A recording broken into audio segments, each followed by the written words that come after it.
Kami tentu yang pertama kita patut puji dan syukur kita aturkan kepada Tuhan Yang Maha Esa atas nikmat yang diberikan kepada kita semua.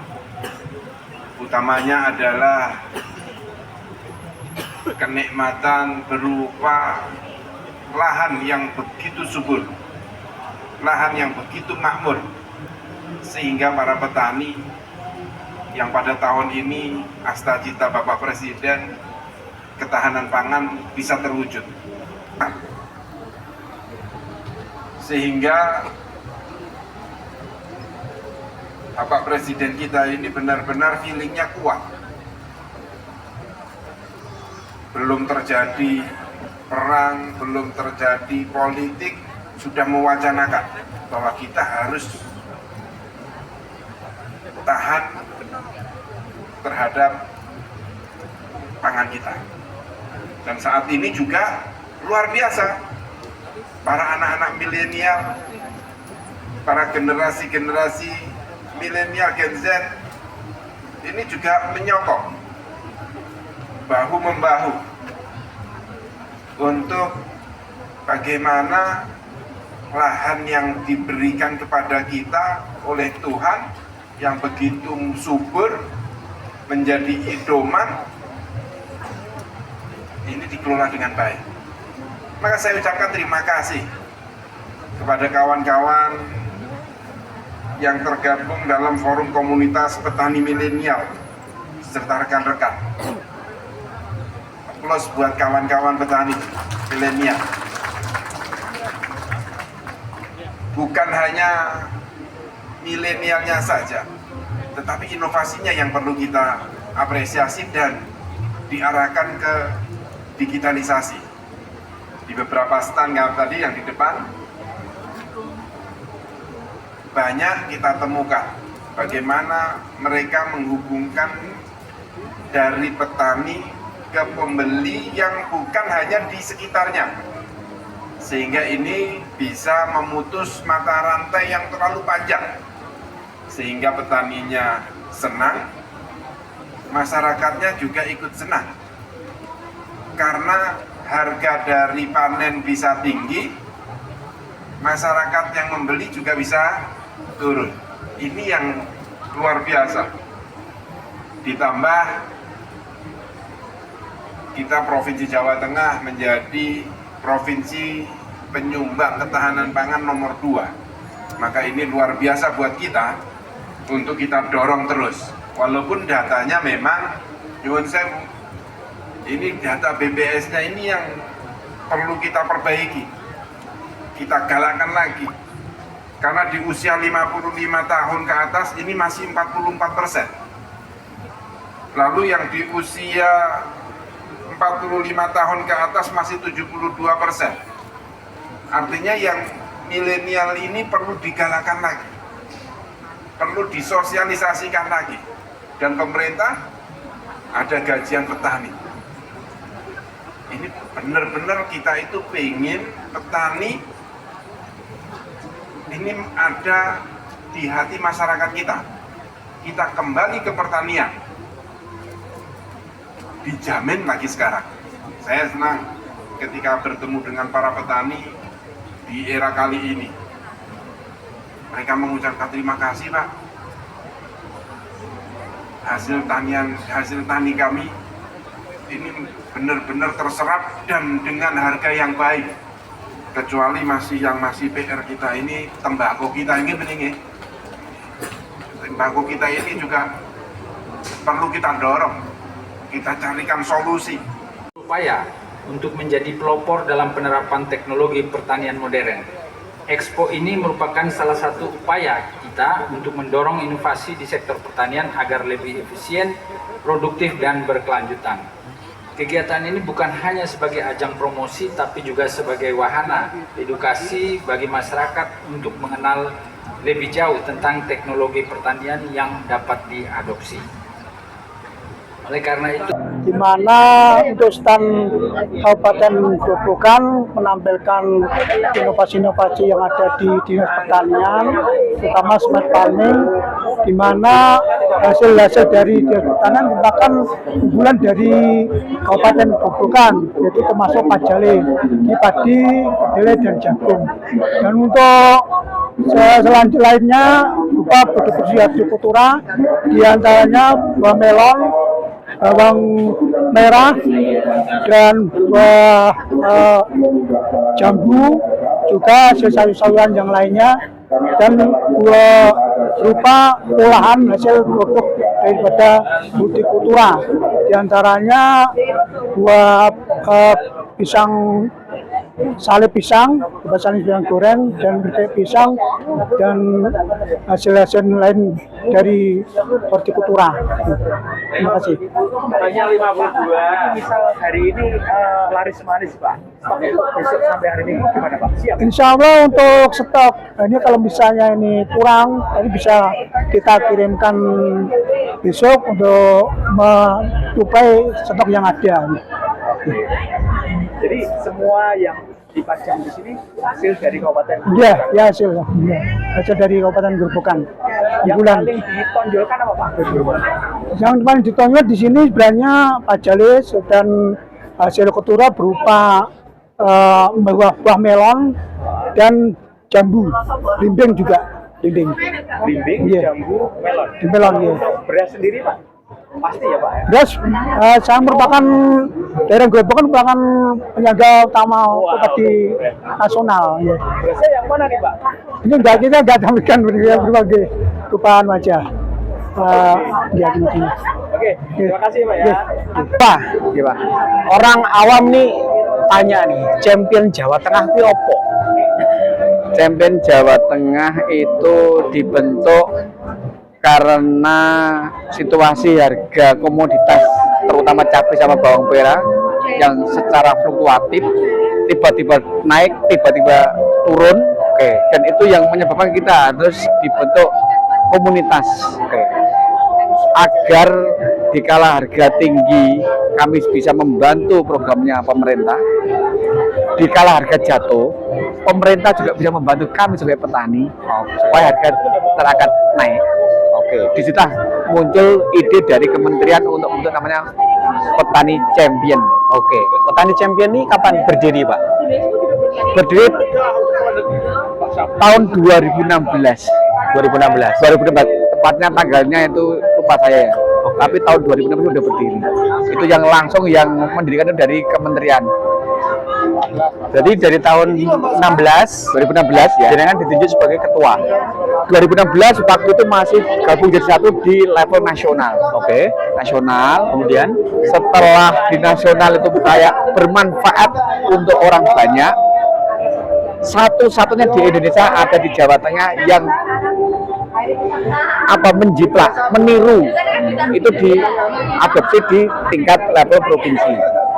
Dan perjalanan dari tahun 2019 sampai sekarang itu ya pasang surut lah yang namanya asosiasi. Tapi mulai 2023, 24, 25 sekarang semua orang merasa terbantu dengan adanya champion. Artinya keberadaan champion Jawa Tengah ini berdampak gitu ya bagi petani sekaligus bagi pemerintah. Ya, secara umum teman-teman ini semua ada merasakan sekarang di setiap kabupaten udah ada wakil-wakilnya, dan sekarang program kami tahun 2025 itu ada 300 hektar tanaman cabai yang menjadi tanggung jawab kami 15 kabupaten di seluruh provinsi Jawa Tengah. Itu adalah jagung Pertiwi 3. Untuk kelebihan dari jagung Pertiwi 3 sendiri yang disukai petani, yang pertama adalah dari ketahanan penyakit bulai, atau kalau di teman-teman petani biasanya menyebutnya penyakit putih gitu Jawa. Itu salah satu keunggulannya. Kemudian keunggulan yang kedua, dia bisa dipanen mudah. muda, sehingga untuk jagung bakar biasanya, sehingga ini sangat cocok di musim-musim peralihan antara musim hujan ke musim kemarau. Jenis jagung manis Pak. Ini jagung pipil, Pak. Jagung pipil, tapi dia kalau panen muda kelebihannya manis. Itu salah satu kelebihan dari jagung Pertiwi 3. Kemudian dia juga punya keunggulan untuk daerah yang silase. Silase itu untuk daunnya untuk apa namanya? Pakan ternak ya, betul. Pakan ternak itu juga cocok karena dia sampai panen pun daun tetap hijau. Itu yang dari Pertiwi 3 yang sudah mungkin terkenal di daerah Jawa Tengah. Raja ini bisa mampu menghasilkan berapa ton per hektarnya? Kita punya perhitungan limit itu potensinya per hektar 15,8 yang ultimate. Oke. Bulan potensinya 15,8. Kemudian benih raja sendiri ini sudah banyak diaplikasikan oleh petani di daerah mana saja, Pak?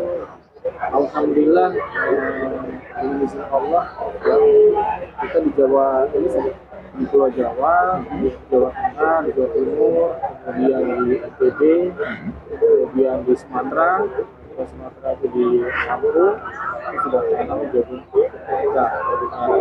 Oke, boleh yang spesifik di Jawa Tengah misalnya, kabupaten atau daerah mana? Jawa Tengah, alhamdulillah di daerah Gerobokan, daerah Kendal, daerah Tengah, kemudian Klaten, Gunung Kidul juga ada kita. Kemudian kalau yang Jawa Timur di Jember, di Kediri, juga. Kalau yang NTB itu daerah Sumbawa, Lombok, Lampung, daerahnya Lampung Selatan, Tengah, Lampung Timur. Oke. Nah, untuk mendapatkan benih raja sendiri, Pak, bisa didapat di mana, Pak? Itu bisa mendapat benih raja, satu bisa mendapatkan dari toko-toko 1 2 yang ada di kecamatan, itu bisa saya ada. Terutama yang kedua, kalau bisa secara online, kita bisa pembelian di marketplace di Shopee. Oke. Kita mendapatkan Jadi kalau dilihat di sini Pak, Apa? sekam padi sama bonggol jagung. Kemudian Nah, jadi kita dari dua bahan limbah ini kita olah dengan proses pirolisis namanya. apa itu? Jadi mesin pirolisis itu adalah teknologi atau pembakaran yang meniadakan oksigen atau meminimalisir oksigen. Jadi pembakarannya khusus gitu. Ya, jadi istilah sederhananya itu di oven. Oke. Tapi benar-benar di tempat yang teknologi yang tertutup. Oke. Namanya pirolisis. Akhirnya dengan teknologi itu akhirnya kandungan karbonnya itu jadi tinggi. Oke. Ya, kandungan karbon ini yang nantinya berpengaruh pada tanahnya. Oke. Jadi ini salah satu contohnya dari sekam padi dan janggel jagung. Ya, bonggol jagung. Bonggol jagungnya. Bonggol jagungnya. Kalau di Jawa janggel. Oh iya benar, janggel. Oke. Nah, terus pengaplikasiannya? Jadi terakarbon ini karena dia pembenar tanah, aplikasinya diaplikasikan ke tanah. Oke. Dengan cara ditabur atau dicampur ketika pembajakan gitu. Jadi kita ada beberapa rekomendasi pemakaian. Yang pertama bisa dengan tunggal atau ya udah ditabur sendiri atau dengan double. Double itu kita combine, kita mix dengan pupuk kimia atau pupuk organik yang bisa dipakai. Oke. Ada perbandingannya enggak? Misalnya tanah 1 meter harus pakai berapa misal? Nah, kalau perbandingannya kita dosisnya ini terakarbon 1 hektar itu penggunaannya 1 sampai 2 ton. 1 hektar. Ya, 1 sampai 2 ton. Dan tabur mix gitu ya? Ya, di mix kemudian ditaburkan. Nah, efeknya dengan penggunaan pupuk kimia, jadi ketika dicampurkan itu akan mengikat pupuk kimianya. Dan ketika nanti diaplikasikan ke tanah, efeknya itu pupuknya jadi slow release. Kenapa di sini hemat pupuk kimia? Karena dia nggak cepat hilang. Gitu. Dan karena dia itu bertahan lebih lama di tanah, otomatis dia panennya meningkat karena nutrisinya akan ada di situ terus.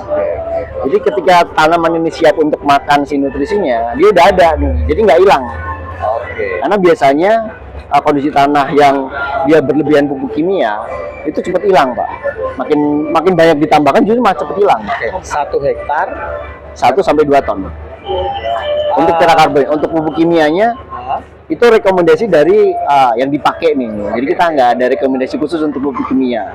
Kalau pencampurannya biasanya ya dicampur, misalnya mau mengikuti si pupuk kimianya. Misalnya 20 meter mau diolah dulu nih, ya udah kita 20 meternya dicampur dengan terakarbonnya. Jadi fungsi utama dari terakarbon ini bisa diperjelas lagi? Oke. Fungsi utamanya yang pertama menstabilkan pH. Oke. Yang kedua booster nutrisi. Oke. Itu yang jadi senjata utamanya si terakarbon ini untuk tanah. Kemudian di perusahaannya sendiri di mana, Mas? Kalau perusahaannya kita kantornya di Bali, cuman di Bali. untuk pabriknya kita ada di Tegal. Tegal. Ya. Tegal Pekalongan. Tegal, ya Jawa Tengah. Oke. Kemudian di Jawa Tengah nih yang sudah mengaplikasikan mungkin di kelompok petani atau di daerah mana? Oh banyak. Di Jawa Tengah kita fokus di Brebes, Ya. Tegal dan Brebes. Bawang merah berarti. Bawang merah. Oh. Kemudian yang kedua ada di Magelang di dataran tinggi. Oke. Kabupaten Semarang udah ada belum? Kabupaten Semarang belum ada. Belum ada. Jadi Kabupaten Semarang nanti setelah Brebes.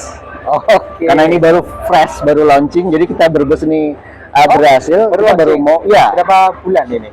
Ini kalau ini benar-benar masih baru, Pak. Kita juga masih proses untuk izin edarnya. Jadi ini benar-benar kalangan khusus nih internal. Kalangan sendiri. Oke, cokor. Ini biasanya diproduksikan oleh mereka-mereka peternak. Iya, biasa sih untuk peternak betul. Biasa peternak sapi, kambing, mereka pakai ini buat mencacah makanannya. Ini sambil dipraktekkan dibuka mungkin Oh ya, boleh.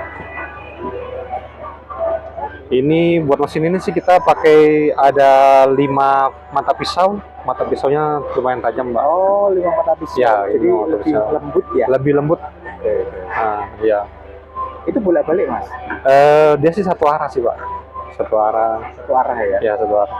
Juga buat ukuran hasil penjajahnya bisa di sini ada 2 ukuran sih. Nah, untuk Jadi slow ini lebih kasar, ini bisa lebih halus. speednya lebih Ya, cepat. speednya Oke. dia lebih halus. Oke. Ya.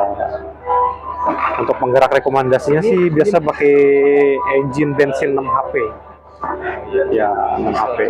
Diesel bisa juga. Terus ini kondisi seperti ini dijual harga berapa?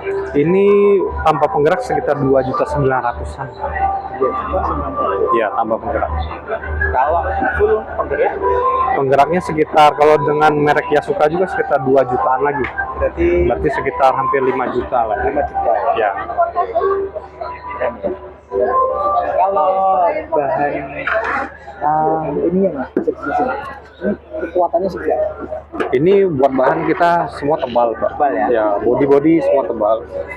Spare part kita ready, untuk mata pisau semua kita ready. Oke, untuk after sales oke lah, aman.